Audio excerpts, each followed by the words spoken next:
श्री कृष्ण का जन्म मथुरा में कारागार में हुआ था।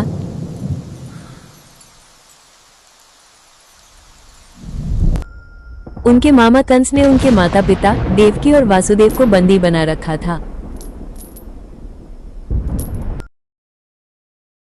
कंस को भविष्यवाणी हुई थी कि देवकी की 8वीं संतान उसका वध करेगी। कृष्ण के जन्म के तुरंत बाद वासुदेव उन्हें चुपके से गोकुल में नंद बाबा और यशोदा मैया के पास छोड़ आए, जहां उनका पालन पोषण हुआ।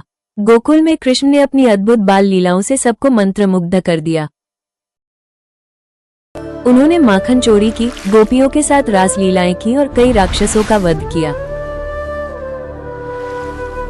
जैसे पूतना, शकटासुर और तृणावर्त।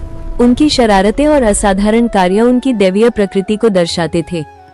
वृंदावन और मथुरा आगमन बड़े होने पर कृष्ण अपने बड़े भाई बलराम और सखाओं के साथ वृंदावन आ गए।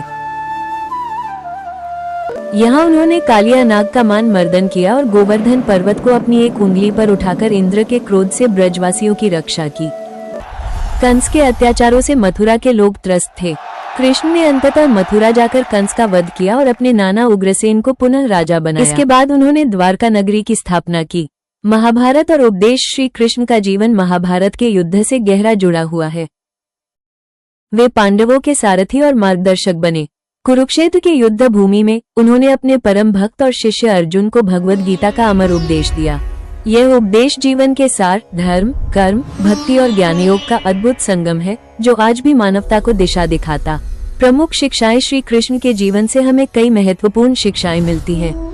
तारांकन, धर्म का पालन। उन्होंने सदैव धर्म और न्याय की स्थापना के लिए कार्य किया। गीता में उन्होंने कर्म करने और फल की चिंता न करने का उपदेश दिया।